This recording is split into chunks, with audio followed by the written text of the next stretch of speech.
At 72 years old, I never imagined I'd be wheeling a brand new wheelchair through the front door of my daughter-in-law's childhood home, watching the color drain from Rebecca's face as she realized exactly what I'd done. But sometimes, when people show you who they really are, you have to show them who you are in return.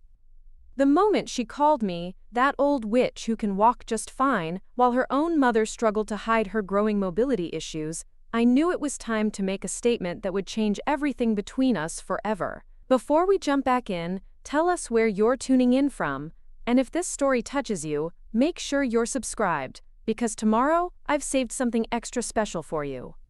My name is Jylian Martinez, and I've spent the better part of 7 decades learning that kindness isn't always rewarded, but cruelty always has consequences. I live in a comfortable ranch-style home in Riverside, California, the same house my late husband David and I bought 43 years ago when Marcus was just 5 years old. The neighborhood has changed over the years, young families moving in and out, but I've remained constant, like the old oak tree in my front yard that's weathered countless storms and still stands tall. After David passed 3 years ago from a sudden heart attack, I thought my role in life would become smaller, quieter. I imagined myself fading into the background of my son's life, content to be the grandmother who baked cookies and remembered birthdays. I spent 38 years as a school librarian at Jefferson Elementary, helping children discover the magic of books and learning. I always believed that patience and understanding could solve most problems, that gentle guidance was more powerful than harsh words.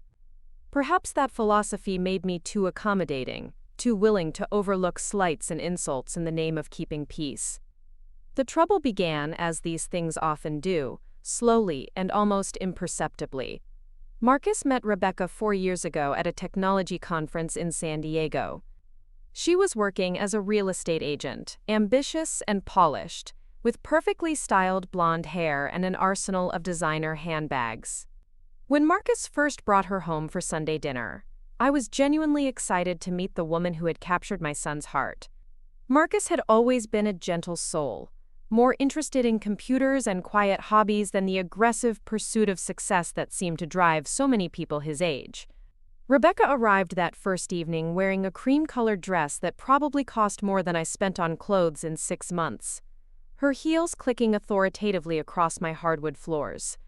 She surveyed my living room with the practiced eye of someone who appraised property for a living, and I could almost see her calculating square footage and market value. When I offered her a glass of my homemade lemonade, she smiled politely and asked if I had anything sugar-free, mentioning that she was very conscious about maintaining her figure for her career.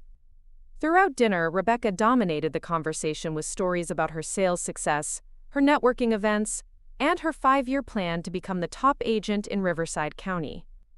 She spoke with the confidence of someone who had never experienced significant failure or disappointment.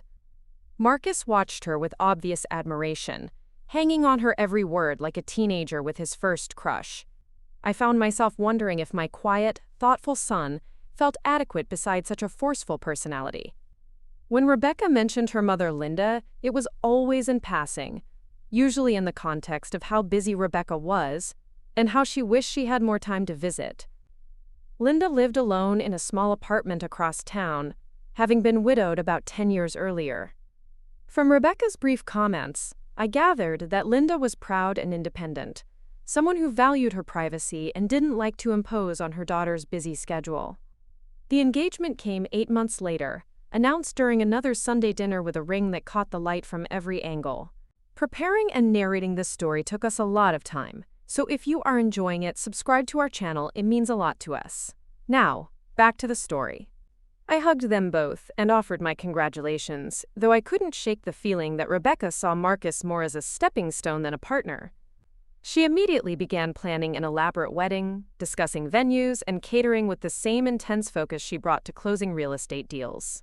When I offered to help with the costs, Rebecca waved me off with a laugh, saying they wanted everything to be absolutely perfect and had already hired a wedding planner who specialized in, quote, high-end events. The wedding itself was a testament to Rebecca's vision of perfection. Held at an expensive hotel ballroom overlooking the city, It featured more flowers than I'd seen outside a funeral home and a dinner menu I couldn't pronounce. I wore my best navy dress and the pearl necklace David had given me for our 20th anniversary, feeling underdressed despite my efforts. Rebecca's mother Linda attended, a thin woman with graying hair pulled back in a simple bun, wearing a modest dress that looked like it had been purchased specifically for the occasion. During the reception, I tried to strike up a conversation with Linda, but she seemed nervous and kept glancing around as if looking for an escape route. She mentioned that she didn't get out much anymore, that she preferred staying home with her books and television programs.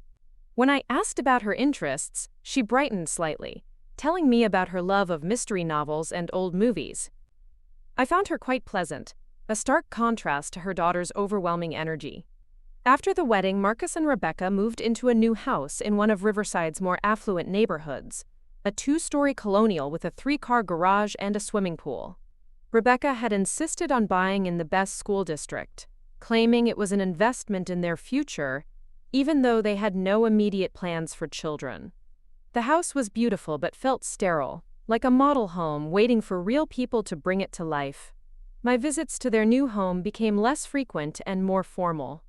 Rebecca had strong opinions about everything from the brand of coffee I brought to the way I arranged flowers in her vases. She never criticized me directly, but her suggestions were constant and pointed.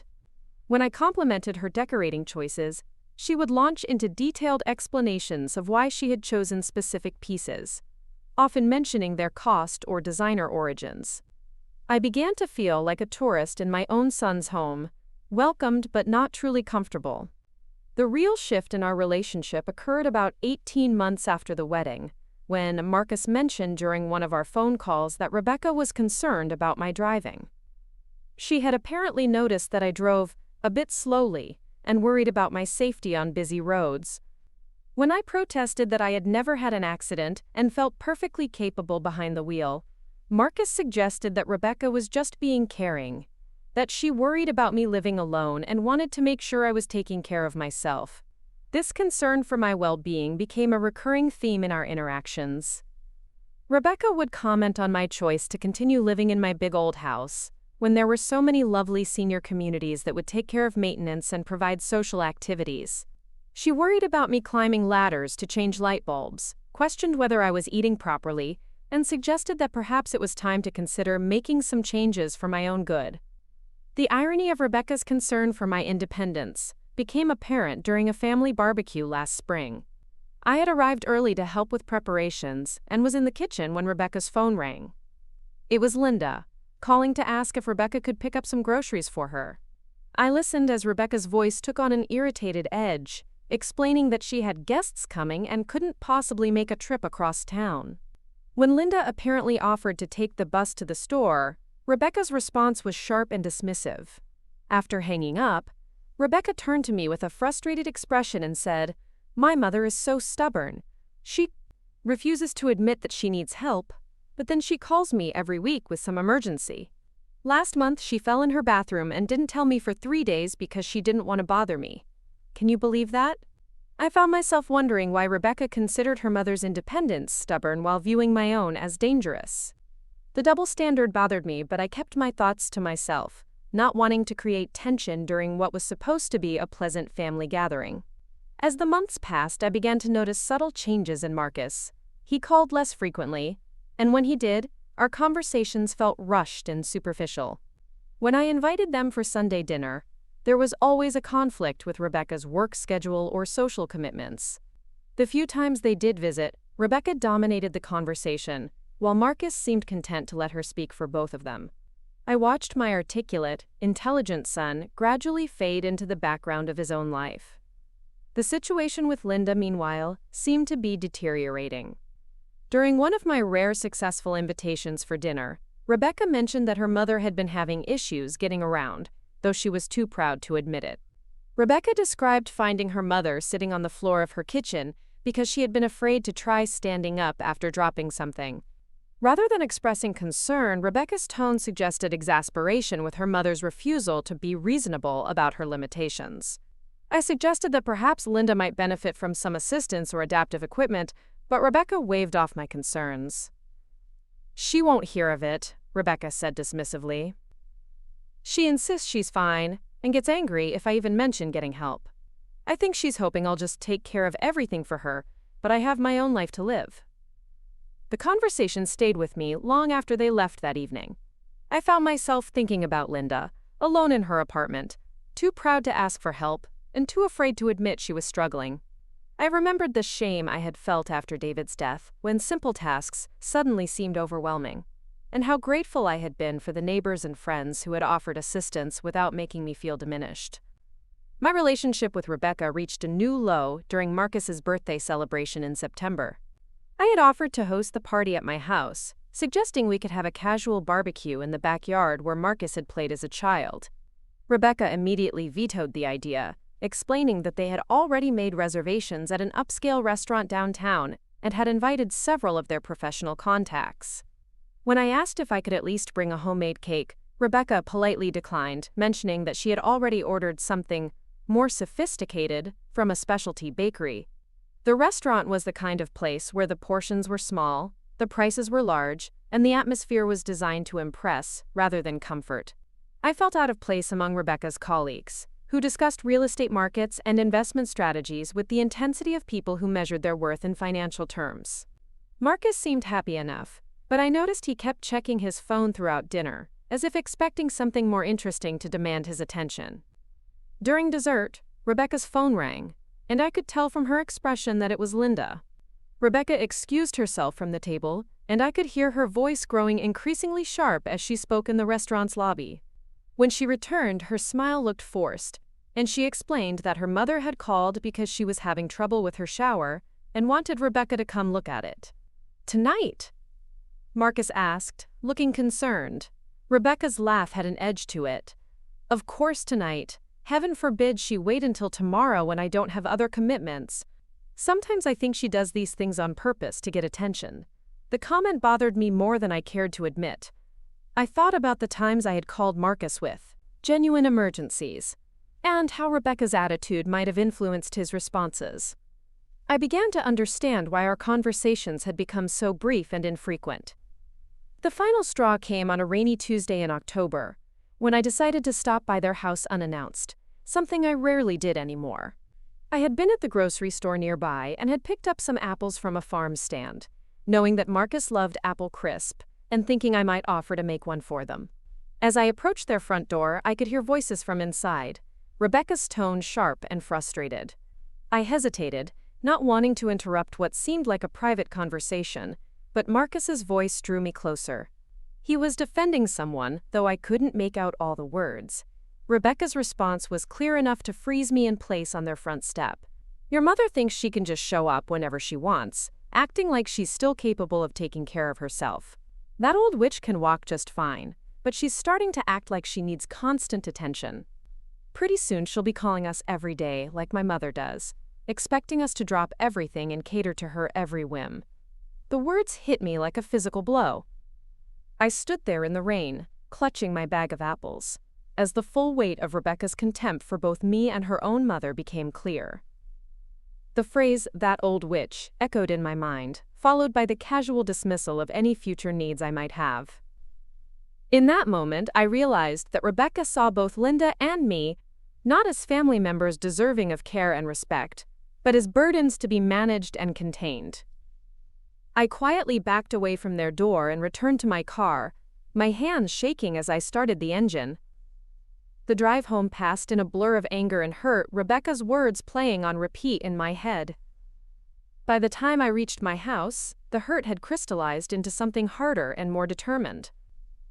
If Rebecca wanted to see what that old witch was capable of, I would show her exactly what I could do. That evening, I called Patricia Chen, my neighbor and closest friend since David's death. Patricia had moved to Riverside from San Francisco 5 years earlier to be closer to her own grandchildren, and we had bonded over our shared experiences of widowhood and the challenges of maintaining relationships with adult children who had their own complicated lives. "You sound upset," Patricia said immediately after hearing my voice. "What's happened?" I told her everything. From Rebecca's dismissive comments about Linda to the conversation I had overheard that afternoon. Patricia listened without interruption, occasionally making small sounds of sympathy or outrage. When I finished, there was a long silence. "Jylian," Patricia finally said, "I've been wondering when you were going to reach your limit with that woman. She's been disrespecting you for years, and Marcus has been letting it happen." Patricia's words confirmed what I had been reluctant to acknowledge. This wasn't just about one overheard conversation or a single moment of cruelty. It was about years of accumulated slights, dismissals, and the gradual erosion of my place in my own son's life. "The thing that bothers me most," I told Patricia, "is how she talks about her own mother. Linda is struggling, and instead of helping her, Rebecca treats her like an inconvenience." "Have you ever met Linda?" Patricia asked. I realized that despite years of hearing about her, I had only met Linda a handful of times, always at formal events, where meaningful conversation was impossible. I knew almost nothing about her daily life, her needs, or her feelings about her situation. "Not really," I admitted. "Rebecca keeps her pretty isolated." "Maybe," Patricia suggested gently, "it's time you changed that." The idea took root immediately. If Rebecca was going to call me that old witch and dismiss both Linda's needs and my own, perhaps it was time to show her what real compassion looked like. I had spent months watching Rebecca treat her mother's struggles as annoyances, while simultaneously questioning my own independence. The hypocrisy was staggering, and I was tired of being a passive observer. The next morning, I looked up Linda's address and drove across town to her apartment complex. It was a modest building, well-maintained, but clearly designed for seniors on limited budgets. I climbed the stairs to the second floor, my heart beating faster with each step. I had no plan beyond introducing myself properly and seeing if Linda needed anything. Linda answered the door after several minutes, moving slowly and gripping the doorframe for support. Up close, I could see the strain in her face, the careful way she positioned herself to maintain her balance. When she recognized me, surprise flickered across her features. "Jylian, what are you doing here?" "I was in the neighborhood," I lied smoothly, "and I realized we've never really had a chance to talk. I was wondering if you'd like some company." The relief in Linda's eyes was unmistakable. She invited me in, apologizing for the state of her small apartment, though it was spotlessly clean. As we sat in her living room drinking tea, Linda gradually opened up about her situation. She had been experiencing increasing difficulty with mobility for several months, the result of arthritis and a previous hip injury that had never healed properly. She was afraid to tell Rebecca the full extent of her problems because she didn't want to be seen as a burden. "Rebecca works so hard," Linda explained, her voice filled with the kind of protective love only a mother could maintain in the face of such neglect. "She's trying to build her career, and I don't want to hold her back. I've always been independent, and I hate the idea of becoming someone who needs constant help." As Linda spoke, I recognized something familiar in her words. The same pride that had kept me quiet about my own occasional struggles, the same fear of being seen as weak or needy. Rebecca had somehow managed to make both her mother and her mother-in-law feel ashamed of the natural vulnerabilities that come with aging. I spent 2 hours with Linda that day, and by the time I left, I had a much clearer picture of the situation. Linda wasn't being dramatic or attention-seeking when she called Rebecca for help. She was trying to maintain her independence while dealing with real physical limitations, and her daughter's impatience was making her feel guilty for having needs at all. Over the next few weeks, I made it a point to visit Linda regularly. I discovered that she was a delightful companion, full of stories about her younger years and surprisingly knowledgeable about current events despite her limited mobility. She had been a teacher before marriage, and we found common ground in our shared experiences with children and education. Most importantly, I saw firsthand how she struggled with simple tasks that I still took for granted. During one visit, I watched Linda carefully lower herself into a chair, using her arms to control her descent and wincing with pain she tried to hide. When I offered to help her with some household tasks, she initially refused, but I persisted with gentle insistence until she allowed me to assist with grocery shopping and light cleaning. It was during one of these visits that Linda mentioned her shower problem, the same issue that had prompted her to call Rebecca during Marcus's birthday dinner. The apartment's shower had a high step that Linda could no longer safely navigate, but she was too embarrassed to ask for help installing safety equipment. She had been taking sponge baths at her kitchen sink rather than risk falling in the shower. That evening, I sat in my own comfortable home, thinking about Linda's situation and Rebecca's callous response to her mother's genuine needs. The contrast between Rebecca's dismissive attitude toward Linda's mobility issues and her supposed concern for my driving safety was striking in its hypocrisy. Rebecca was perfectly willing to infantilize me over imaginary problems while ignoring her mother's real struggles. The idea came to me gradually, growing stronger each time I replayed Rebecca's cruel words in my mind. "That old witch can walk just fine." The phrase had been meant to dismiss and diminish, but it had also revealed Rebecca's fundamental misunderstanding of what aging and family obligation really meant. If Rebecca thought walking ability was the measure of a person's worth and independence, perhaps it was time to show her how arbitrary and cruel that standard really was. I began researching wheelchairs and mobility aids, learning about different types and features. I visited medical supply stores, spoke with physical therapists, and educated myself about the tools that could help someone maintain dignity and independence despite physical limitations. The more I learned, the more I realized how simple it would be to address Linda's problems with the right equipment and support. But this wasn't just about helping Linda, though that was certainly part of my motivation. This was about making a statement that would force Rebecca to confront her own heartlessness and hypocrisy. If she wanted to reduce people to their physical capabilities, she would have to face the consequences of that shallow worldview. The plan crystallized during a phone call with Marcus in early November. He mentioned that Rebecca had been stressed lately because Linda had fallen again and was becoming, quote, increasingly demanding about needing help with basic tasks. The way Marcus relayed Rebecca's complaints without any apparent recognition of his grandmother-in-law's legitimate needs confirmed that Rebecca's attitude was poisoning his perspective as well. "Maybe," I suggested carefully, "Linda needs some assistance equipment. There are lots of options available now that can help people maintain their independence safely." Marcus was quiet for a moment. "Rebecca says her mom is too stubborn to accept help. She thinks Linda is being dramatic to get attention." The casual cruelty of that assessment took my breath away.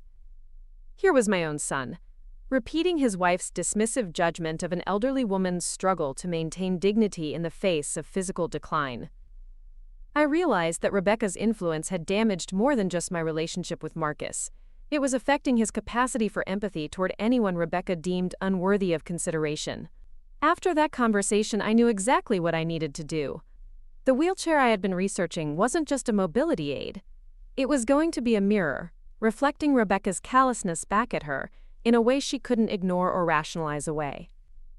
If she wanted to call me that old witch and dismiss Linda's needs, she would have to confront the real-world consequences of her attitude. I spent the next week making arrangements, consulting with medical supply professionals, and preparing for what I knew would be a confrontation that would change everything between us. The wheelchair I selected was top of the line, equipped with all the features that would give Linda maximum independence and comfort. But more than that, it was a statement about the value of human dignity and the obligations we have to care for those we claim to love. As I signed the paperwork and arranged for delivery, I felt a sense of purpose I hadn't experienced since David's death. For too long, I had allowed Rebecca to define the terms of our relationship, accepting her subtle insults and dismissals in the name of keeping peace. But some things were more important than peace, and Linda deserved better than a daughter who saw her mother's aging as an inconvenience to be managed, rather than a person to be cherished. The day I loaded that wheelchair into my car and drove toward Rebecca's house, I knew I was crossing a line that would change everything. But as I thought about Linda's grateful smile when I helped her with simple tasks, and remembered Rebecca's cruel words about that old witch, I felt nothing but determination. It was time for Rebecca to learn that actions have consequences, and that the way we treat the vulnerable members of our family reveals everything about who we really are. The morning I decided to put my plan into action dawned gray and overcast, matching the storm clouds that had been gathering in my heart for months. I had spent a restless night, rehearsing what I would say to Rebecca, imagining her shocked expression when she realized that her careless cruelty had consequences she never anticipated. The wheelchair sat in my garage like a silent witness to everything that had brought me to this moment, its polished chrome reflecting the dim light filtering through the dusty windows.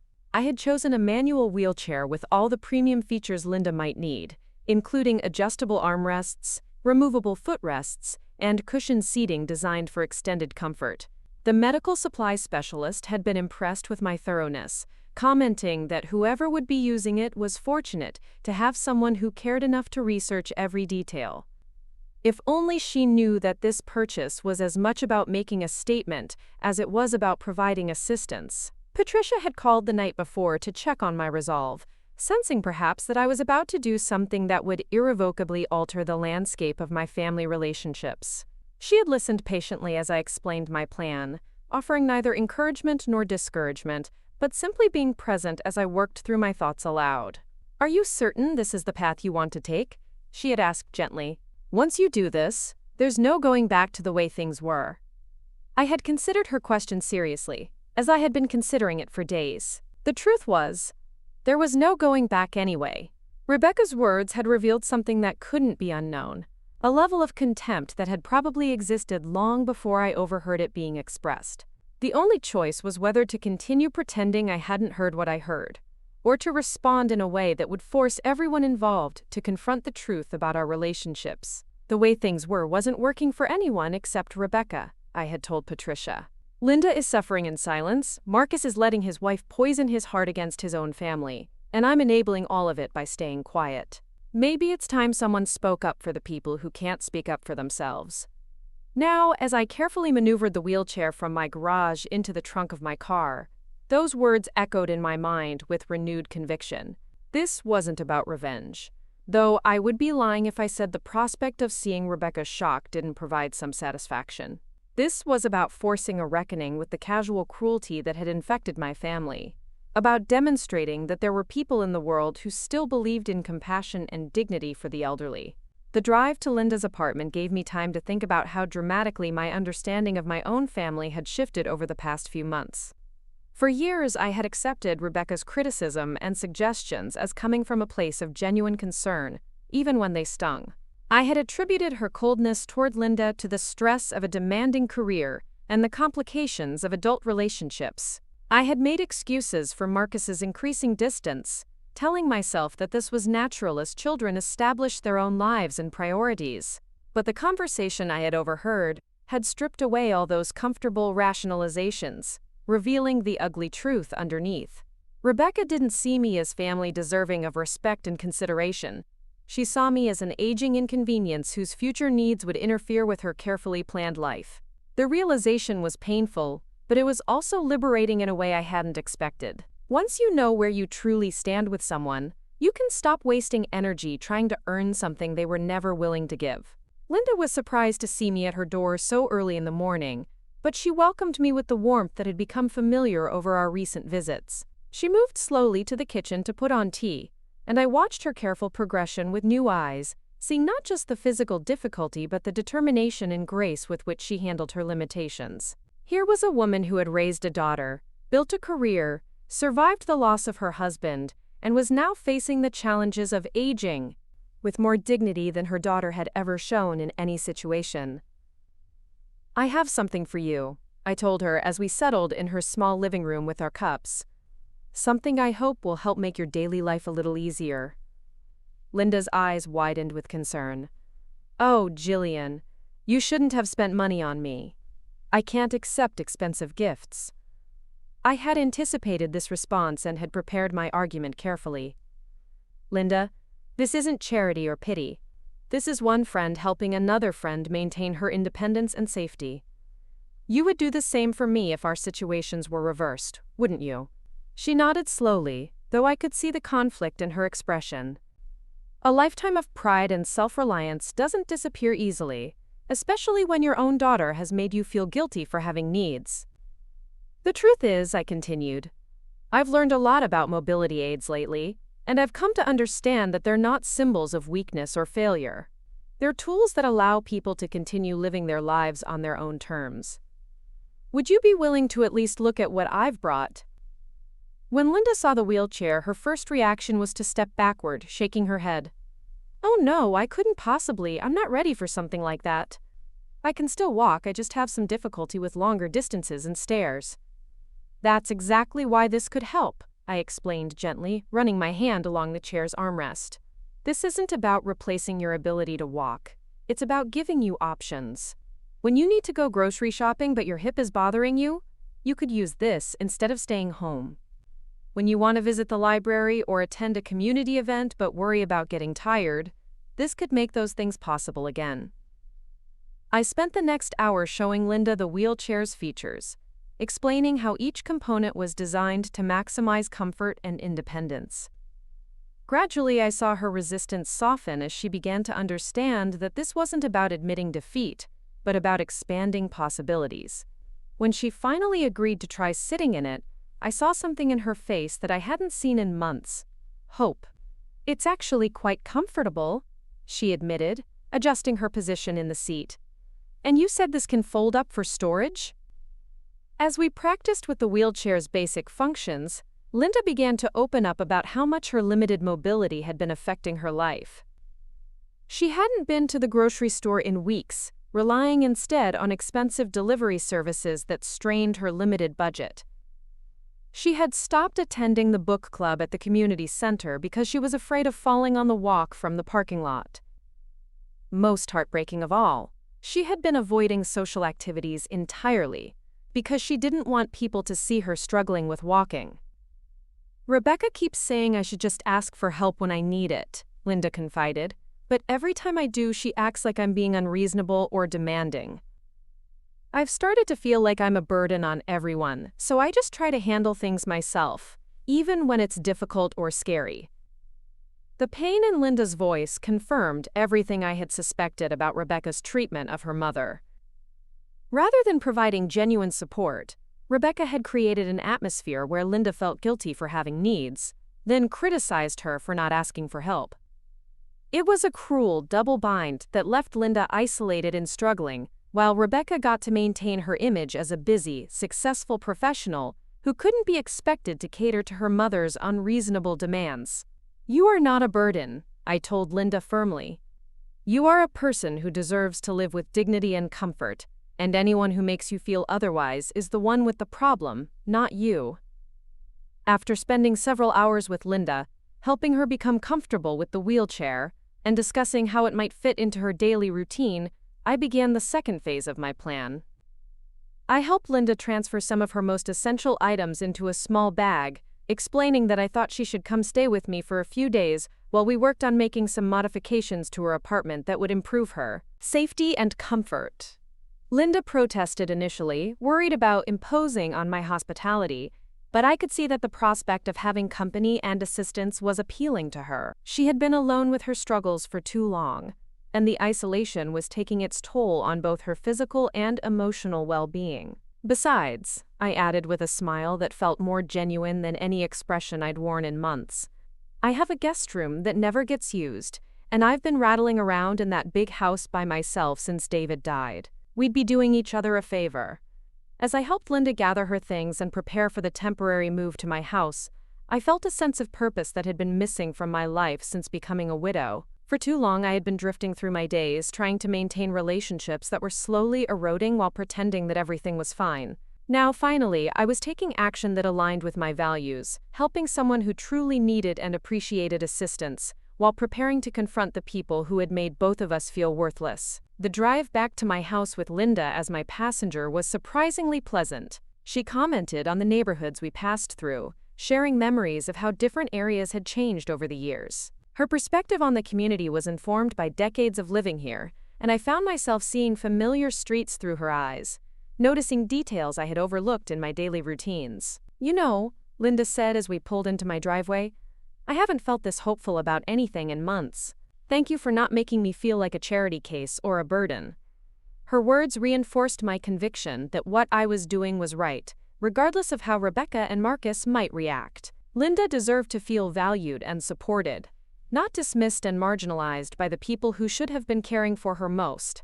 That evening, as Linda settled into my guest room and I prepared dinner for both of us, I realized how much I had missed having someone to care for. Cooking for one person had been one of the most difficult adjustments after David's death, and now I found myself planning meals and considering Linda's preferences with a satisfaction I hadn't felt in years. We ate together at my dining room table, the same table where Marcus had done his homework as a child, and talked about everything from current events to favorite recipes to memories of our late husbands. It was during this conversation that Linda revealed something that would prove crucial to my understanding of the family dynamics I was about to disrupt.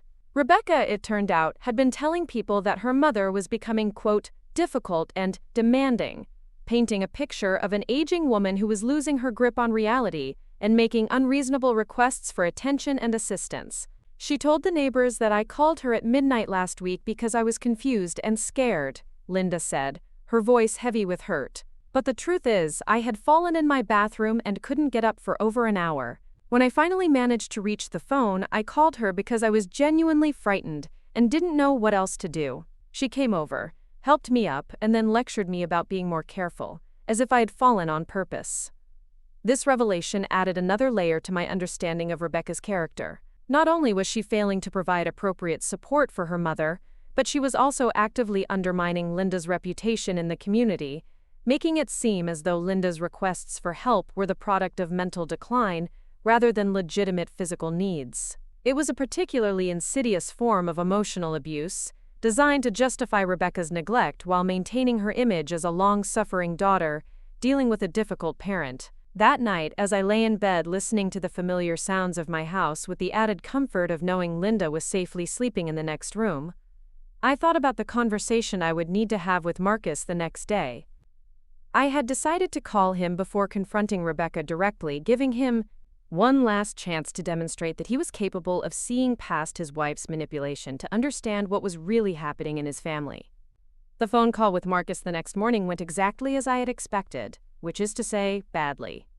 When I explained that Linda was staying with me and that I had provided her with a wheelchair to help with her mobility issues, Marcus's first response was concern about how Rebecca would react to my interference in their family affairs. "Mom, you know Rebecca is very particular about how things are handled with her mother," Marcus said, his voice already taking on the placating tone he used whenever he anticipated conflict. "She's been working with Linda's doctor to develop a care plan, and she might not appreciate you stepping in without consulting her first." The lie was so blatant that I had to take a moment to compose myself before responding. I knew from my conversations with Linda that Rebecca had not consulted any doctors about her mother's mobility issues, had not developed any care plans, and had actively discouraged Linda from seeking medical attention for her increasing difficulties. "Marcus," I said carefully, "when was the last time you actually spent time with Linda? When did you last see for yourself how she's managing her daily activities?" There was a long pause before Marcus admitted that he hadn't visited Linda in several months, relying instead on Rebecca's reports about her mother's condition and needs. This confession revealed the extent to which Marcus had abdicated his role as a family member, allowing Rebecca to control not only his relationships but his understanding of reality itself. "I think you should come see Linda today," I continued. "Come see how she moves around, how simple tasks have become difficult for her, and how much difference having appropriate assistance makes in her quality of life. Come see for yourself instead of relying on secondhand information." Marcus agreed to visit that afternoon, though I could hear the reluctance in his voice. He was clearly dreading the conversation he would have to have with Rebecca about my interference, and I suspected he was hoping he could somehow smooth things over without having to take any position that might displease his wife. I spent the morning helping Linda become more comfortable with using the wheelchair in different environments, practicing transitions from sitting to standing and maneuvering around furniture. She was a quick learner, and I could see her confidence growing as she realized how much independence the wheelchair could restore to her daily life. We also worked on some exercises that a physical therapist had recommended for maintaining strength and flexibility, activities that Linda had been neglecting because she was afraid of falling or overexerting herself. When Marcus arrived that afternoon, I watched his face carefully as he observed his grandmother-in-law for the first time in months. Linda greeted him warmly, but even in that simple interaction, her physical limitations were obvious. She moved slowly from her chair, using the armrests for support, and when Marcus offered to hug her, she had to brace herself against the wall to maintain her balance. Over the course of his visit, Marcus witnessed Linda's careful navigation of my house, her obvious relief when she could use the wheelchair for longer distances, and her genuine gratitude for having assistance with tasks that had become challenging or impossible for her to handle alone. I could see the realization dawning in his eyes as he understood the gap between Rebecca's dismissive descriptions of her mother's needs and the reality of Linda's situation. "Why didn't Rebecca tell me it was this serious?" Marcus asked me quietly when Linda was in the bathroom, moving slowly and steadying herself against walls and furniture. "I think that's a question you need to ask Rebecca," I replied. "But I suspect the answer has more to do with how she views aging and disability than with Linda's actual condition." When Marcus left that evening, he promised to talk to Rebecca about providing more support for her mother, and I could see that his perspective had been genuinely shifted by spending time with Linda. However, I also knew that Rebecca's influence over him was strong, and that she would likely find ways to minimize or rationalize what he had observed. Sure enough, Marcus called me the next morning to report that Rebecca was concerned about my decision to get involved in Linda's care without consulting the family first. According to Rebecca, I was overreacting to normal age-related changes and potentially creating dependency where Linda could still maintain her independence with just a little encouragement and support. "She thinks the wheelchair might make Linda give up on walking entirely," Marcus explained, clearly repeating arguments Rebecca had made to him. "She's worried that you're being too accommodating and that Linda needs to be pushed to maintain her current abilities." The conversation confirmed my worst fears about Rebecca's mindset. She genuinely believed that Linda's struggles were a matter of insufficient willpower or effort, rather than legitimate physical limitations that deserved compassion and assistance. This perspective allowed Rebecca to frame her neglect as tough love, and her mother's request for help as weakness or manipulation. "Marcus," I said, "I want you to think about something. If you were struggling with mobility issues, would you want people to push you to overexert yourself? Or would you want them to provide tools and support that allowed you to maintain your independence safely?" There was a long silence before Marcus admitted that he would want support and assistance. But then he added, "Rebecca says this is different because Linda has always been dramatic about health issues and tends to exaggerate her limitations." This final comment revealed how completely Rebecca had poisoned Marcus's perception of his grandmother-in-law, convincing him that a woman who had raised a family, maintained a career, and survived widowhood was somehow prone to dishonesty about her own physical condition. It was a level of manipulation that took my breath away, and it confirmed that any attempt to work within the existing family dynamics would be futile. That evening, I made the phone call I had been postponing for days. I called Rebecca directly and informed her that Linda was staying with me temporarily, and that I had provided her with mobility assistance that was dramatically improving her quality of life.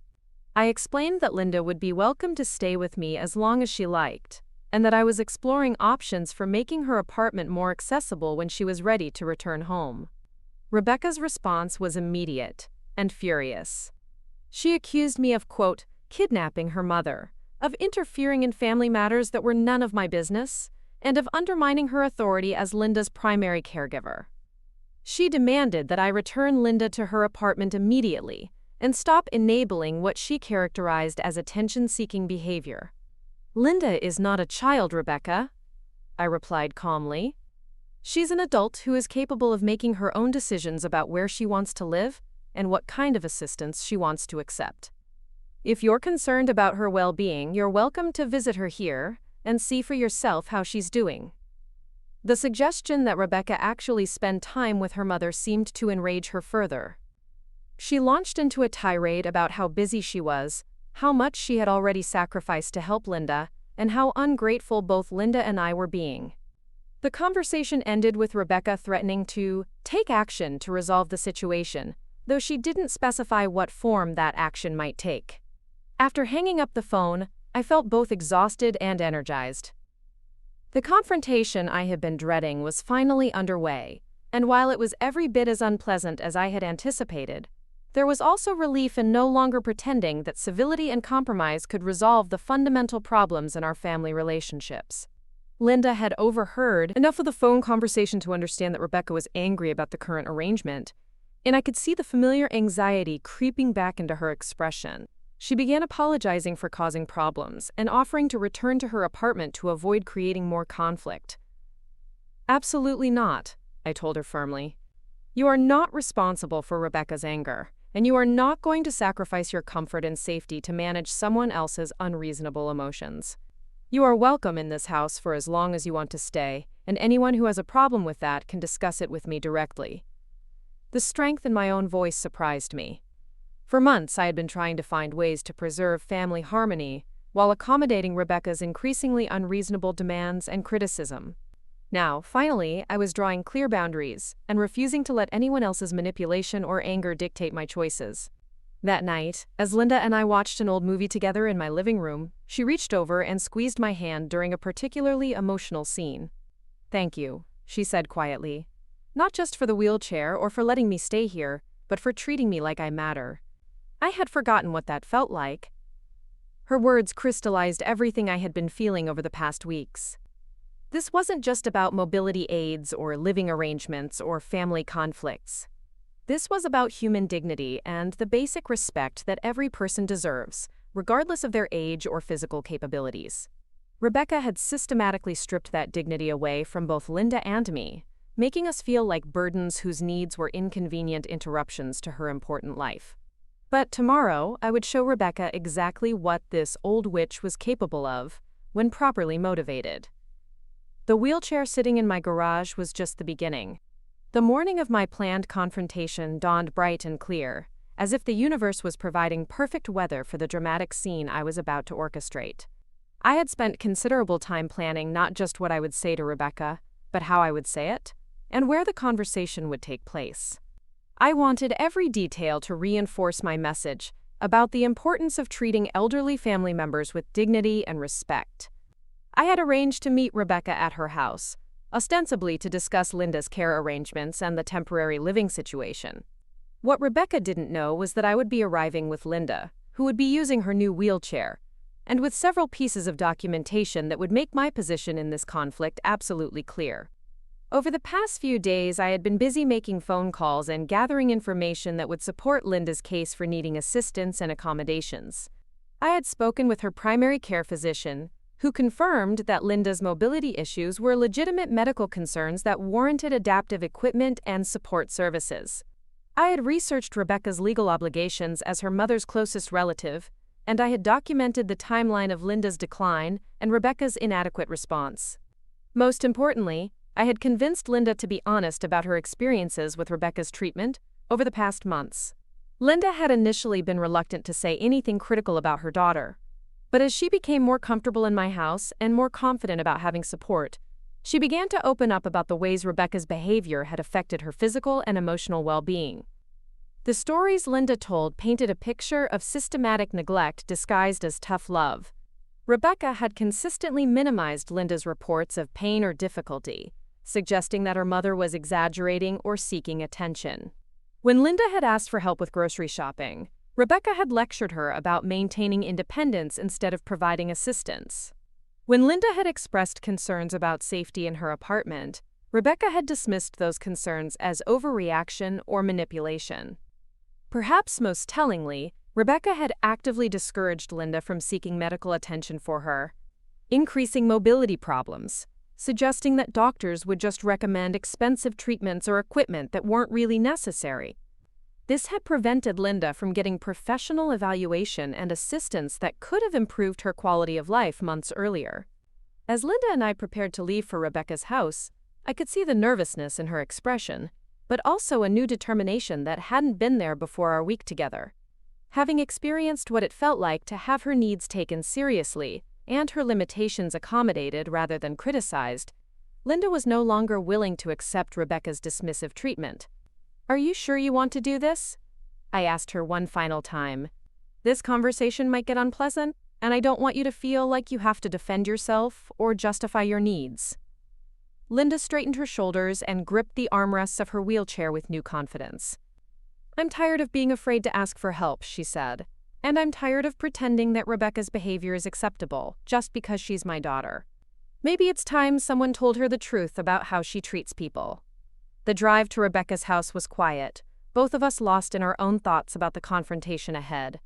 I knew that what we were about to do would permanently alter the dynamics of Marcus's family, and there was no guarantee that the outcome would be positive for anyone involved. But I also knew that the current situation was unsustainable, and that Linda deserved better than the neglect and dismissiveness she had been receiving. As we pulled into Rebecca's driveway, I saw her car in the garage and Marcus's vehicle parked on the street. Good, I thought.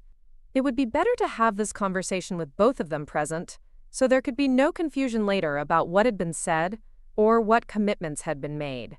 I helped Linda transfer from my car to her wheelchair, taking care to ensure that she was comfortable and properly positioned. The wheelchair moved smoothly across the driveway and up the ramp that led to Rebecca's front door, and I could see Linda gaining confidence with each movement. She was beginning to understand that the wheelchair wasn't a symbol of defeat but a tool that could restore her independence and dignity. When Rebecca opened the door, her face immediately darkened as she saw Linda in the wheelchair. For a moment, she seemed too shocked to speak, her eyes moving from the chair to Linda's face to my determined expression. I could see her calculating the implications of what she was seeing, trying to figure out how to regain control of a situation that had clearly moved beyond her influence. "What is this?" Rebecca finally managed to say, her voice tight with anger and something that might have been fear. "This," I replied calmly, "is what it looks like when someone actually cares about Linda's needs and comfort. This is what happens when you treat an elderly person with the respect and dignity they deserve."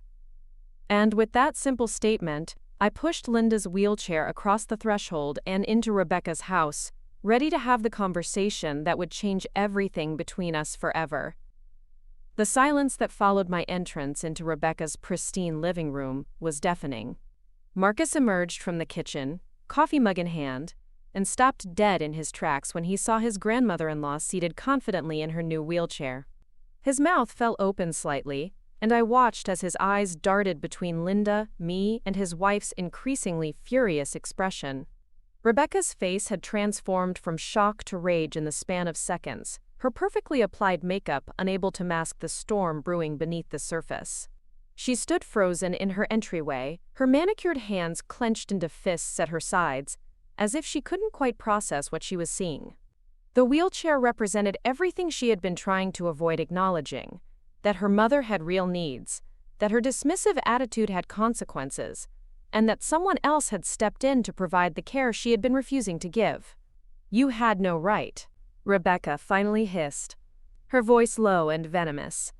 "No right to take my mother without my permission, no right to make medical decisions for her, and no right to interfere in our family business."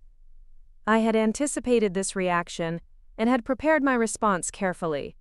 "I didn't take Linda anywhere," I replied evenly.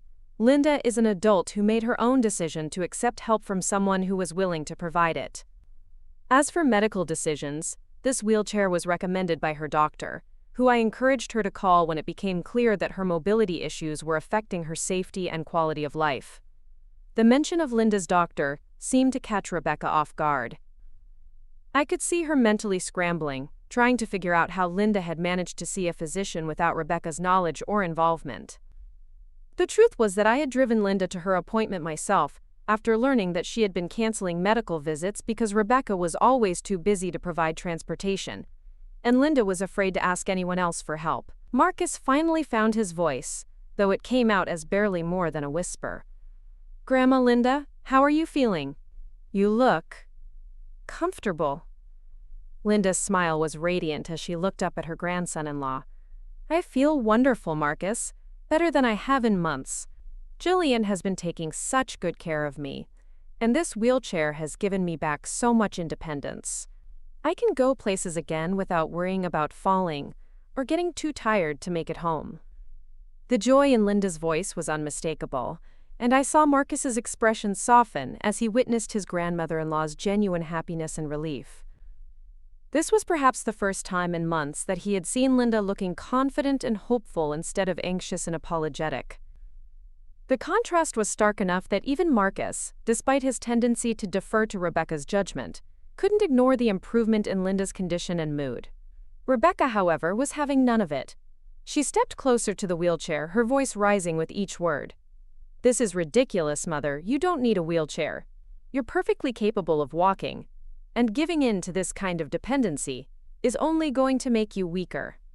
Jylian has filled your head with ideas about being disabled when you're nothing of the sort." The cruelty of Rebecca's words hit me like a physical blow, but I forced myself to remain calm. This was exactly the kind of reaction I had expected, and I was prepared to counter it with facts rather than emotion. "Rebecca," I said quietly, "Linda's doctor has documented significant arthritis in her hips and knees, along with balance issues that put her at high risk for falls. The wheelchair isn't about giving up or giving in. It's about providing safe mobility options so Linda can continue living independently." "Her doctor," Rebecca repeated, her voice dripping with sarcasm. "You mean the doctor you took her to see without consulting me first? The doctor who doesn't know her medical history or understand her tendency to exaggerate symptoms for attention." I felt Linda stiffen beside me, and I placed a protective hand on her shoulder. "The doctor who has been Linda's primary care physician for over 8 years, I corrected firmly.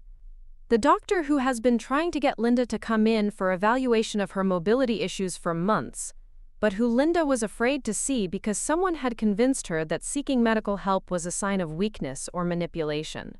Marcus looked confused and concerned. "Mom, I thought you said Grandma Linda was fine and just being dramatic about normal aging stuff." Rebecca's face flushed red, and for a moment I thought she might lose control entirely. "She is being dramatic," she snapped. "This whole wheelchair thing is completely unnecessary. She managed fine before Jylian started interfering, and she'll manage fine after this ridiculous charade is over."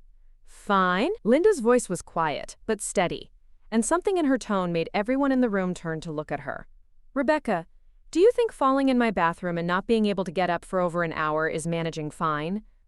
Do you think not being able to grocery shop for weeks at a time is managing fine? Do you think being afraid to leave my apartment because I might not be able to make it home is managing fine?" The raw pain in Linda's voice filled the room, and I saw Marcus's face change as he truly understood what his grandmother-in-law had been going through. Rebecca, however, seemed unmoved by her mother's obvious distress. "You never told me it was that bad," Rebecca said dismissively.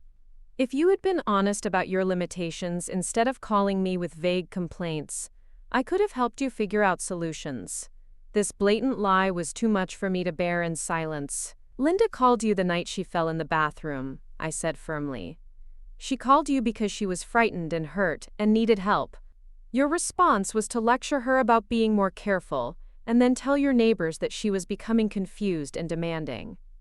Rebecca's mouth opened and closed like a fish gasping for air. She had clearly not expected me to know about her conversations with the neighbors, and the accusation had caught her completely off guard. Marcus was staring at his wife with an expression I had never seen before, something between confusion and disappointment. "That's not how it happened," Rebecca finally managed to say, but her voice lacked conviction.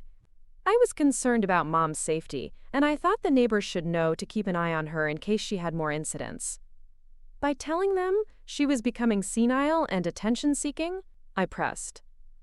"By suggesting that her calls for help were the result of mental decline rather than legitimate physical needs?" The room fell silent again, and I could see Rebecca struggling to find a response that would justify her behavior without admitting to the cruelty of her actions. Marcus was looking back and forth between his wife and his grandmother-in-law, as if seeing them both clearly for the first time. Linda broke the silence with a voice that was stronger than I had heard from her in weeks. "Rebecca, I love you, and I know you're busy with your career and your life. But I need you to understand that I'm not asking for help to get attention or to make your life difficult. I'm asking for help because I genuinely need it, and because you're my daughter and I thought I could count on you." The simple dignity of Linda's words seemed to affect Marcus profoundly. He moved closer to her wheelchair and knelt down beside it, taking her hand in his. "Grandma Linda, I'm so sorry. I had no idea you were struggling this much. Mom never told me about the falls or the problems with groceries or any of it." Rebecca's face was now bright red, and I could see her struggling to maintain control of a situation that was rapidly spiraling away from her. "I didn't tell you because I was trying to handle it myself," she said defensively. "I didn't want to worry you with every little issue that came up." "Falls aren't little issues," Marcus said quietly, still holding Linda's hand. Not being able to buy food isn't a little issue. Grandma Linda, why didn't you call me directly? You know I would have helped. Linda's eyes filled with tears, but her voice remained steady.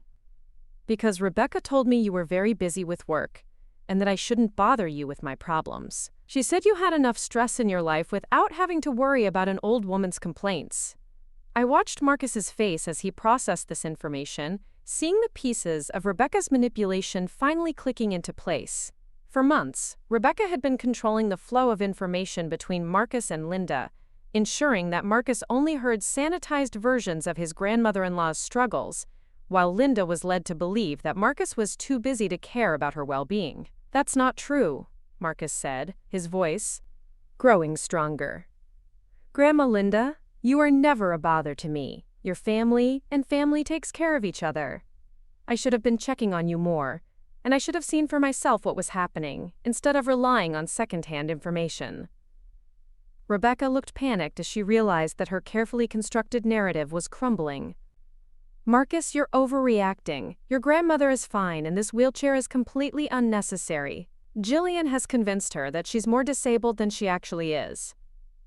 I had been waiting for this moment, and I was ready with my response. From my purse, I pulled out a folder containing documentation from Linda's recent medical appointments, including X-rays showing the extent of her joint deterioration and a physical therapist's assessment of her mobility limitations and fall risk. These are Linda's medical records from the past week, I said, handing the folder to Marcus. Her doctor has documented significant arthritis, balance issues, and muscle weakness that put her at high risk for serious injury. The physical therapist has recommended not only the wheelchair, but also home safety modifications and regular exercise to maintain her current level of function. Marcus opened the folder and began reading, his expression growing more serious with each page. Rebecca tried to look over his shoulder, but he moved away from her, continuing to read in silence. When he finally looked up, his face was pale. This says Grandma Linda has been at high risk for falls for over 6 months, he said quietly. It says she should have had mobility assistance and safety equipment months ago. Why didn't anyone tell me how serious this was? Rebecca's composure finally cracked completely.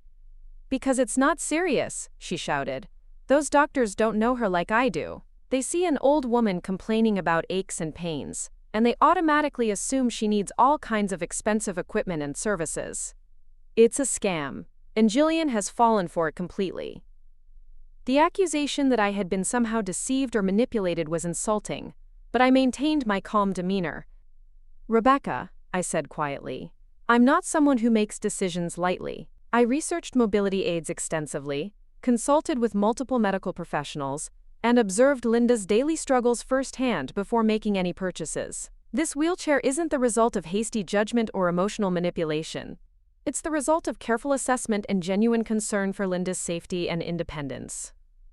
Marcus was still staring at the medical records, and when he looked up at his wife, there was something in his expression that I had never seen before. Rebecca, this documentation is from legitimate medical professionals.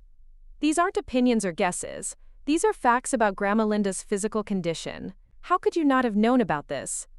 Rebecca's response revealed the depth of her selfishness and denial. I don't have time to accompany her to every doctor's appointment and listen to every complaint about minor discomfort.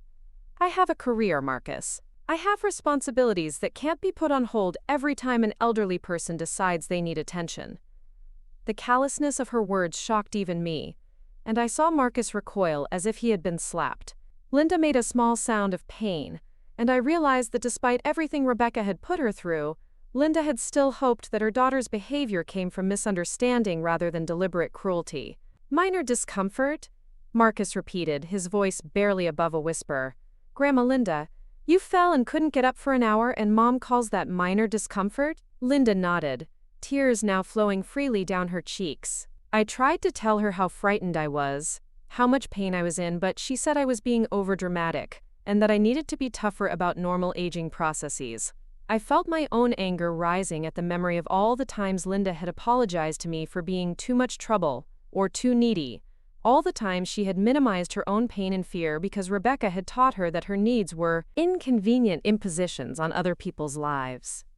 Marcus stood up abruptly and walked to the window, staring out at the street as if trying to process everything he had learned. When he turned back to face us, his expression was harder than I had ever seen it.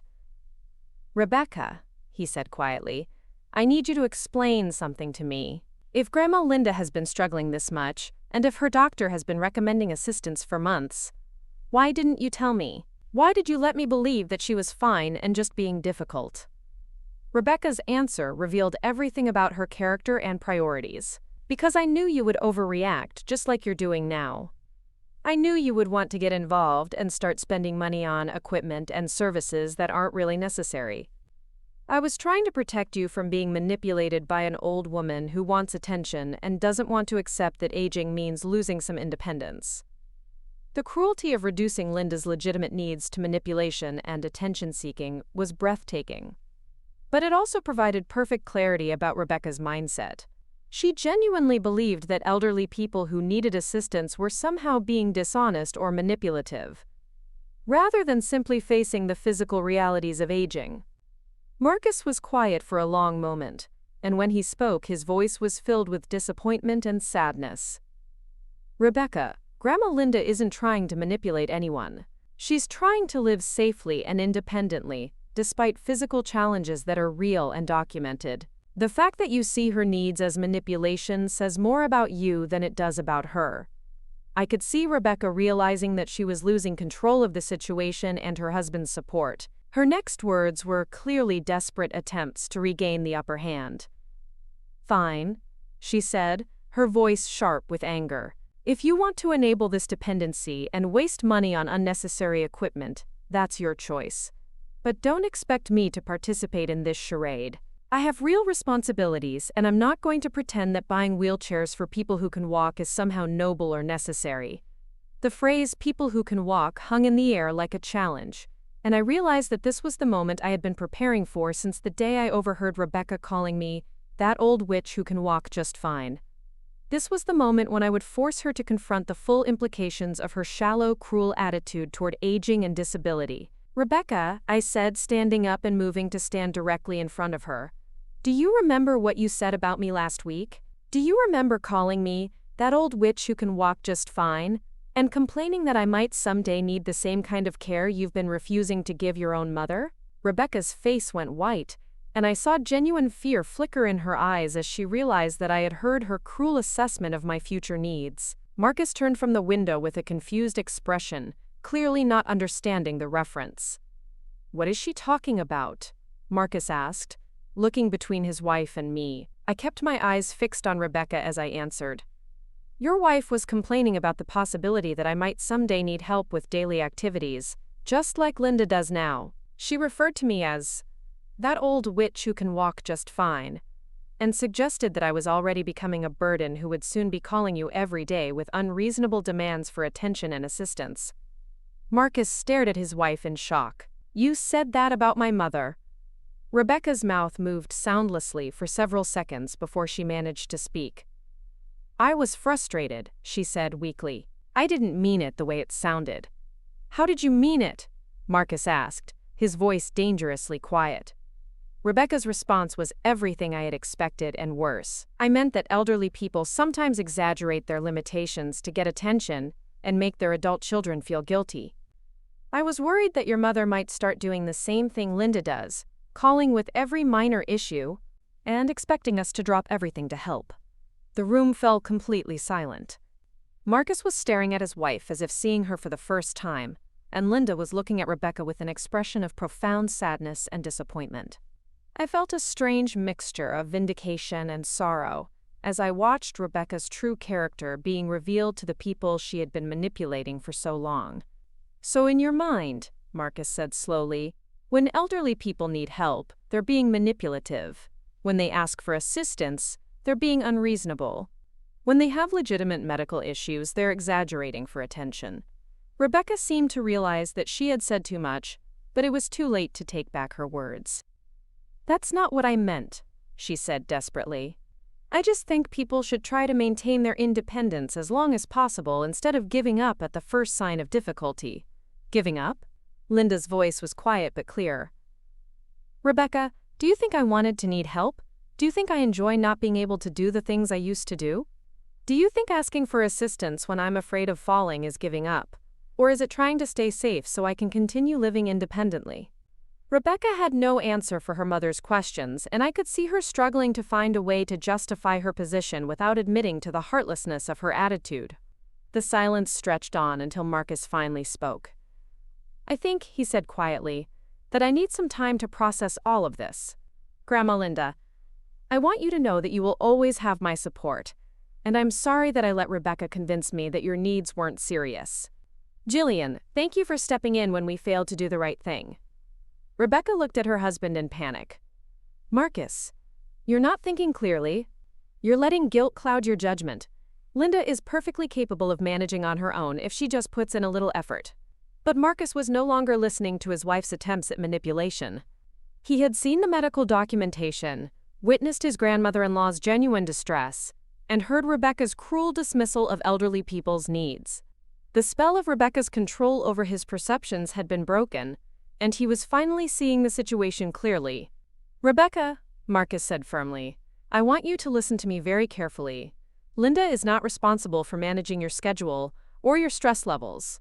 She is not manipulating anyone by needing help with activities that have become difficult or dangerous for her. And calling elderly people names or suggesting that their medical needs are exaggerated for attention is cruel and unacceptable." I watched Rebecca's face crumble as she realized that her husband was no longer willing to support her position or enable her behavior. For the first time since I had known her, Rebecca looked genuinely frightened, as if she was beginning to understand that her actions had consequences she hadn't anticipated. The confrontation was far from over, but I could see that the balance of power in the room had shifted dramatically. Linda was no longer the apologetic, diminished woman who had been afraid to ask for help. Marcus was no longer the compliant husband who accepted his wife's version of reality without question. And I was no longer the accommodating mother-in-law who would stay silent in the face of cruelty and manipulation. The wheelchair sat in the center of Rebecca's pristine living room, like a symbol of everything she had tried to deny and dismiss. But it was also a symbol of hope, dignity, and the possibility that families could choose compassion and support over selfishness and neglect. As I looked at Linda's peaceful expression and Marcus's newfound determination to do better, I realized that sometimes the most loving thing you can do for your family is to refuse to enable their worst impulses and force them to confront the truth about their own behavior. The reckoning was just beginning, but I was ready for whatever came next. The transformation in Marcus over the following days was remarkable to witness. After years of allowing Rebecca to filter his understanding of family situations, he was finally seeing things through his own eyes and making decisions based on his own values rather than his wife's manipulations. He began visiting Linda daily, sometimes bringing flowers, sometimes just sitting with her and asking about her life and experiences. During one of these visits, Linda shared something that changed Marcus's perspective even further. She told him about the day she had fallen in her kitchen 6 months earlier, how she had lain on the floor for 3 hours before managing to crawl to a phone, and how Rebecca's response had been to scold her for not being more careful rather than expressing concern for her well-being or taking steps to prevent future falls. "I started keeping the phone within reach wherever I went after that," Linda explained quietly. "But I also started going out less and less, because I was afraid of falling when no one was around to help me. I didn't want to burden Rebecca with more emergency calls, so I just tried to make my world smaller and safer." Marcus listened to these revelations with growing horror and guilt. He realized that while he had been focused on his career and his marriage, his grandmother-in-law had been living in fear and isolation, and his wife had been not only ignoring Linda's needs, but actively discouraging her from seeking help or support. The breaking point came when Marcus discovered that Rebecca had been intercepting some of Linda's phone calls to him over the past months. Linda mentioned trying to call Marcus directly several times when she was having particularly difficult days, but she had never been able to reach him. When Marcus checked his phone records, he found that several calls from Linda's number had been answered by someone at his house during times when he wasn't home, but he had never received messages about these calls. Confronting Rebecca about this discovery led to their biggest argument yet. Rebecca initially tried to deny that she had taken Linda's calls, But when faced with phone records showing calls answered at their home when only she was present, she finally admitted to intercepting them. "I was trying to protect you from constant interruptions," Rebecca said defensively. "Your grandmother calls about every little thing, and I knew you would feel obligated to rush over there every time she had a minor complaint. I was handling the situations myself and only bothering you when it was truly necessary." Marcus's response was quiet but definitive. "Rebecca, it's not your decision to make about when my family members can contact me. Linda has never called me about minor issues, and even if she did, I would want to know about it. You had no right to intercept her calls, or to decide what information I should receive about her well-being." The argument escalated when Rebecca accused Marcus of letting me manipulate him into feeling guilty about his grandmother-in-law's situation. She suggested that I had orchestrated the entire wheelchair situation to make Rebecca look bad and to insert myself into their family dynamics where I didn't belong. "Jylian is using Linda to get back at me for setting boundaries about your mother's involvement in our lives," Rebecca claimed. "This whole thing is revenge because I wouldn't let her control our decisions and schedule." Marcus's response revealed how much his perspective had changed. "Rebecca, the only person who has been trying to control anyone is you. You controlled my access to information about Grandma Linda's condition, you controlled Linda's access to me, and you tried to control how I understood the situation by filtering everything through your own interpretation. Jylian didn't manipulate me into anything. She showed me facts and documentation that you had been hiding from me." The conversation ended with Rebecca storming out of the house, declaring that she needed space to think about whether she wanted to remain married to someone who would choose his family over his wife. Marcus's response surprised even me when Linda told me about it later. "If choosing to care for elderly family members means choosing family over you," Marcus had told Rebecca, "then I guess that tells us everything we need to know about your priorities and values." During this period of upheaval in Marcus and Rebecca's marriage, Linda continued to thrive in my home. The wheelchair had indeed transformed her daily experience, allowing her to move around safely and confidently both inside and outside the house. We had established routines that accommodated her needs while respecting her independence, and I was amazed by how much her mood and outlook had improved with just a few weeks of appropriate support and companionship. Linda had also begun to talk more openly about her experiences with Rebecca over the past few years. She described a gradual process of being made to feel guilty for having needs, of being dismissed when she expressed concerns about her safety or well-being, and of being increasingly isolated from other family members and friends. "I started to believe that I was being unreasonable," Linda told me one evening as we sat in my garden watching the sunset. "Rebecca was so confident in her assessments of my situation, so sure that I was exaggerating or seeking attention, that I began to doubt my own perceptions of what I was experiencing." This confession helped me understand something important about how emotional abuse works, particularly against elderly people who may already be vulnerable and uncertain about their changing capabilities. Rebecca had systematically undermined Linda's confidence in her own judgment while positioning herself as the expert on Linda's needs and limitations. It was a particularly insidious form of gaslighting that had left Linda questioning her own experiences and afraid to advocate for herself. The realization that Rebecca had been emotionally abusing her mother made Marcus's decision about his marriage much clearer. When Rebecca returned after 3 days of staying with a friend, expecting Marcus to apologize and agree to resume their previous arrangements regarding Linda, she found instead that Marcus had made some decisions of his own. "I don't want to end our marriage if it can be avoided," Marcus told Rebecca during a conversation that Linda later relayed to me. "But I need you to understand that certain things are going to change. Grandma Linda will always be welcome in our home and our lives. I will maintain direct contact with her and make my own decisions about how to support her.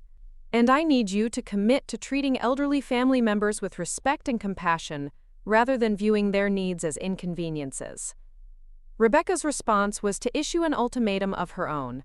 She told Marcus that she couldn't be married to someone who didn't trust her judgment about family matters, and that if he insisted on enabling Linda's dependency and allowing me to interfere in their marriage, she would have no choice but to end their relationship. "Choose," Rebecca told him. "Choose between your family and your wife." Marcus's answer was immediate and unequivocal. Rebecca, you are asking me to choose between being a decent person and being married to you. If those are my only options, then the choice is obvious. The conversation that followed was painful but necessary. Marcus told Rebecca that he had realized their fundamental values were incompatible, particularly regarding family obligations and the treatment of vulnerable people. He said that her attitude toward aging and disability revealed a lack of empathy that he found deeply troubling, and that her attempts to control his relationships with family members were unacceptable. Rebecca's final argument was that Marcus was throwing away their marriage over strangers who weren't even his blood relatives. The fact that she referred to Linda, who had been part of Marcus's life for years, as a stranger, revealed how little Rebecca understood about family bonds and loyalty. "Grandma Linda isn't a stranger," Marcus replied. "She's family, and even if she were a stranger, the way you've treated her would still be wrong. Decent people don't dismiss elderly individuals' needs, or make them feel ashamed for requiring assistance." Divorce proceedings began 2 weeks later. Rebecca moved out of their shared home and immediately began spreading her version of events to anyone who would listen. According to Rebecca's narrative, she was the victim of an interfering mother-in-law who had manipulated her husband into abandoning his marriage for the sake of an elderly woman who was perfectly capable of caring for herself. I heard about Rebecca's version of events through mutual acquaintances, and while the rumors and gossip were unpleasant, I found that I cared less about Rebecca's opinion of me than I had expected. The truth was documented in medical records and witnessed by multiple people. Linda's improved quality of life and renewed confidence spoke for themselves. Most importantly, Marcus had seen the situation clearly and made his own decisions based on his own values rather than someone else's manipulation. The most surprising development during this period was Emma's reaction to her parents' divorce. Emma was my granddaughter, Marcus's daughter from his first marriage, and she was completing her final year of college. When she learned about the situation with Linda and the events that had led to Marcus and Rebecca's separation, her response was immediate and supportive. "Dad, I'm proud of you for standing up to Rebecca," Emma told Marcus during a phone call that he later shared with me. "I never liked how she talked about elderly people, including Grandma Jylian. She always made it sound like getting older was some kind of moral failing that people should be ashamed of." Emma's perspective provided valuable insight into how Rebecca's attitudes had affected the entire family dynamic. Emma described years of listening to Rebecca make dismissive comments about older people's needs and limitations, always framing aging as a matter of insufficient willpower or excessive neediness, rather than a natural process that deserved compassion and support. She used to complain about elderly customers at her real estate office, Emma told us. She would mock them for needing extra time to understand contracts or for requiring assistance with walking or hearing. She acted like their limitations were personal inconveniences that they were inflicting on her, rather than normal aspects of aging that required accommodation. This revelation helped me understand that Rebecca's cruelty toward Linda and her dismissive attitude toward my potential future needs weren't aberrations or products of stress. They were consistent patterns of behavior that reflected her fundamental beliefs about aging, disability, and the obligations we have toward vulnerable members of our community.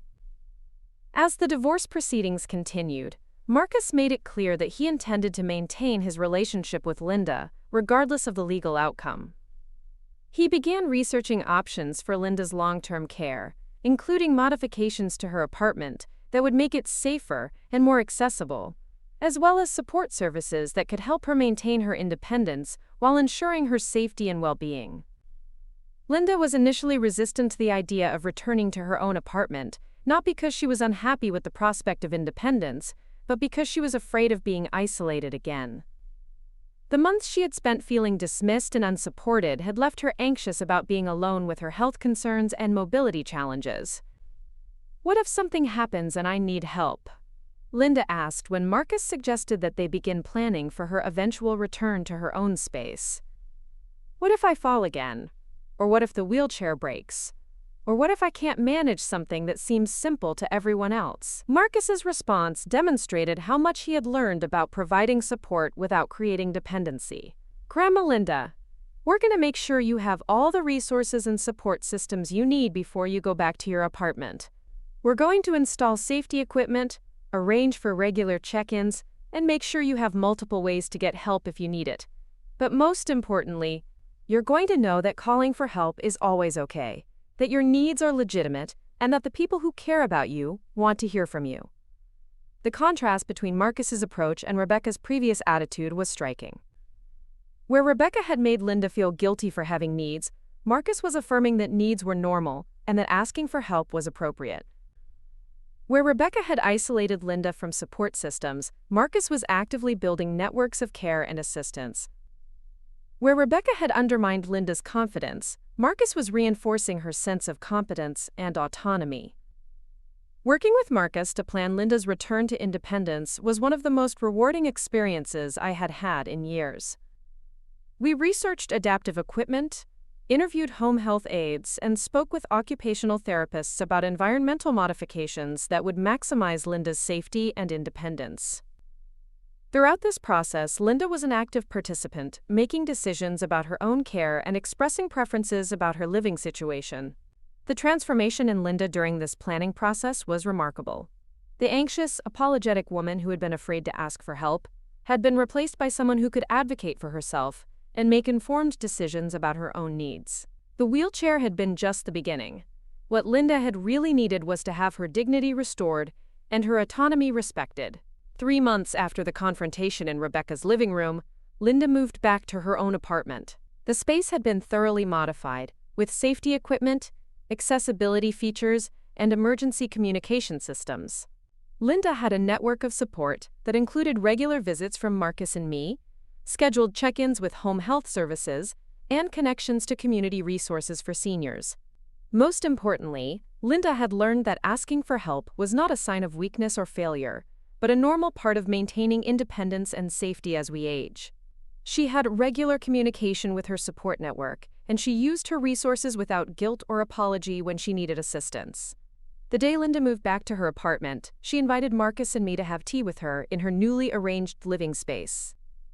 As we sat together in her comfortable home, surrounded by familiar belongings and adaptive equipment that allowed her to live safely and independently, Linda raised her teacup in a toast.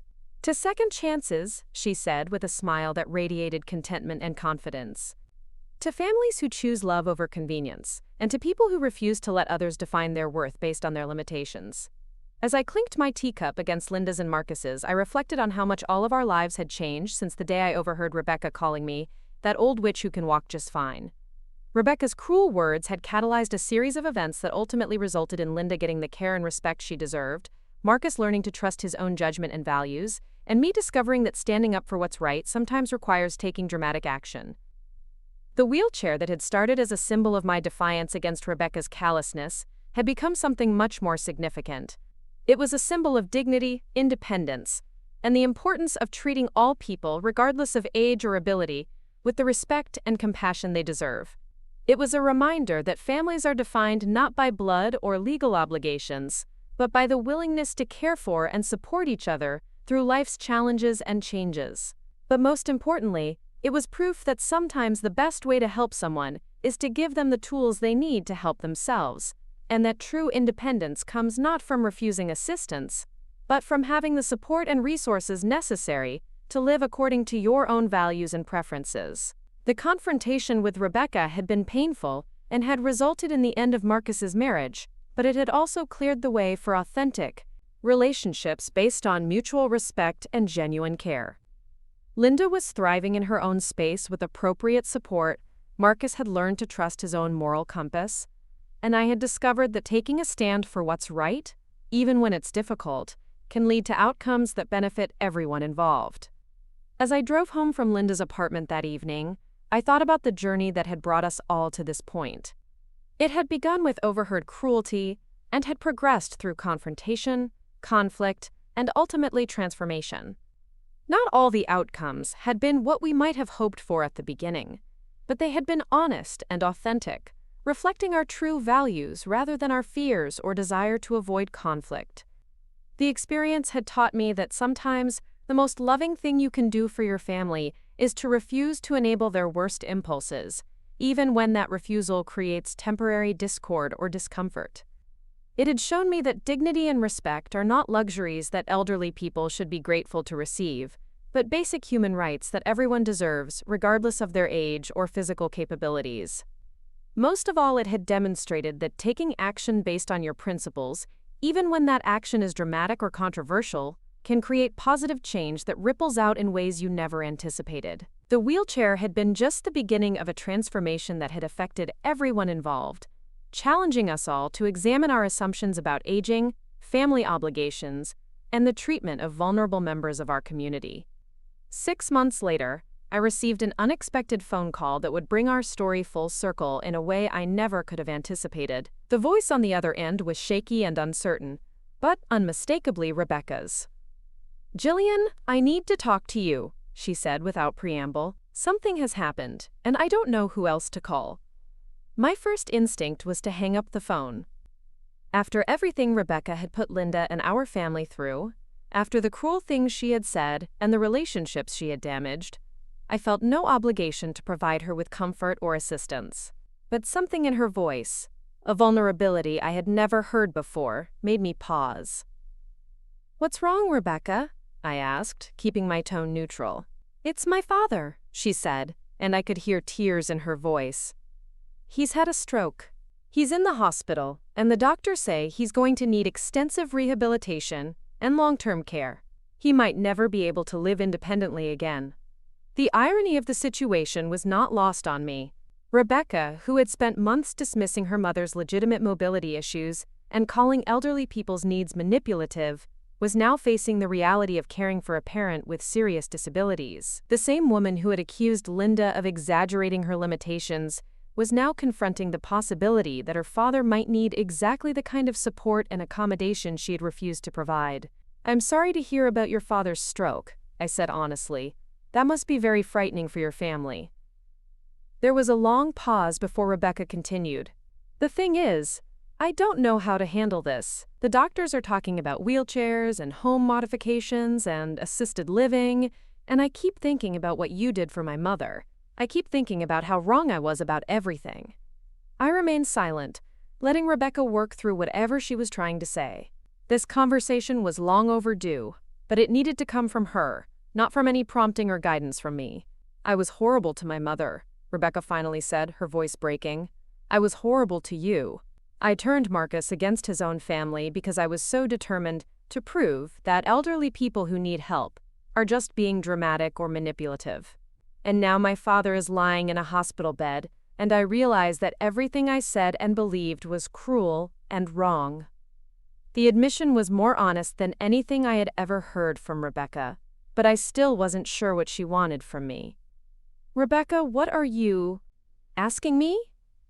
"I don't know," she said, sounding lost and defeated.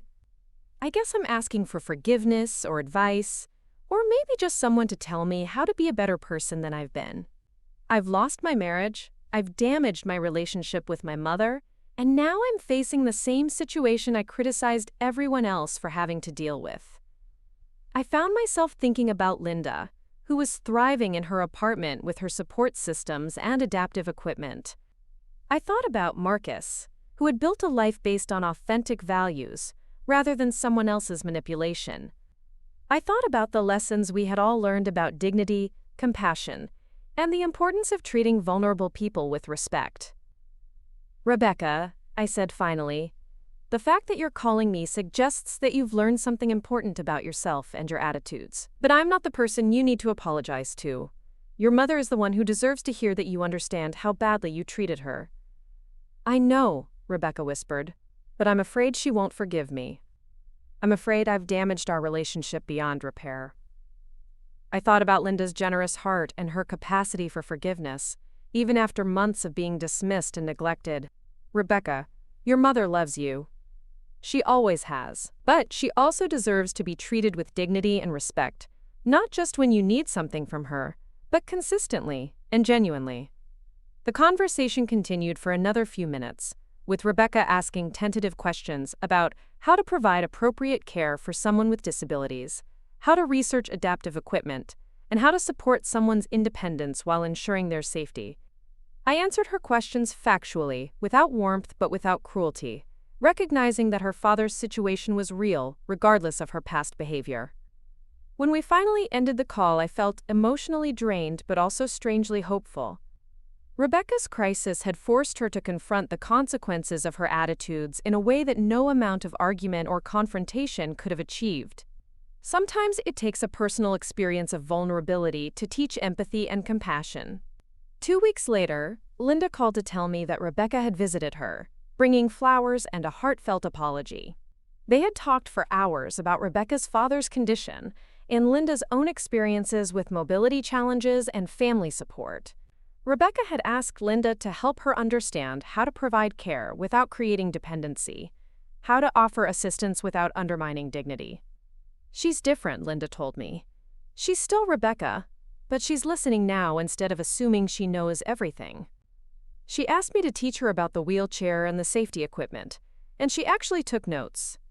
Marcus, meanwhile, had been cautiously supportive of Rebecca's efforts to rebuild relationships and learn from her mistakes. They were not reconciling romantically, but they were working toward a friendship that could allow them to co-parent effectively and maintain family connections.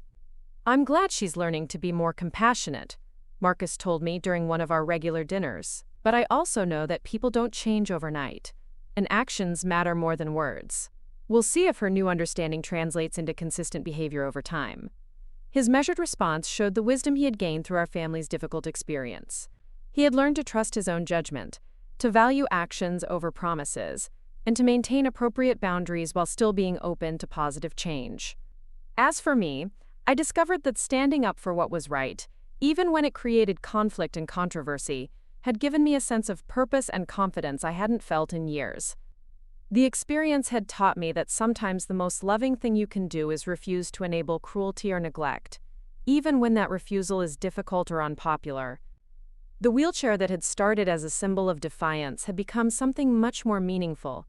It represented the importance of seeing people as whole, human beings deserving of respect and support, regardless of their age or physical capabilities. It symbolized the difference between genuine care and performative concern, between supporting independence and creating dependency. Most importantly, it had shown all of us that families are not just about blood relations or legal obligations, but about the choice to treat each other with kindness, dignity, and compassion. Real family members don't disappear when things get difficult or dismiss each other's needs as inconvenient.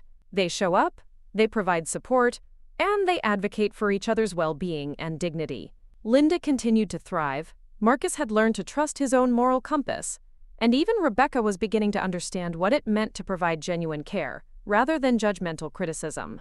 The journey had been painful and had required difficult choices, but it had ultimately led to relationships based on authentic values rather than convenience or appearances. Sometimes it takes a crisis to reveal who people really are and what they truly value. Sometimes it takes dramatic action to break through patterns of dysfunction and create space for positive change. And sometimes, when someone calls you that old witch who can walk just fine, the best response is to show them exactly what dignity, compassion, and genuine care actually look like. Up next, you've got 2 more standout stories right on your screen. If this one hit the mark, you won't want to pass these up. Just click and check them out.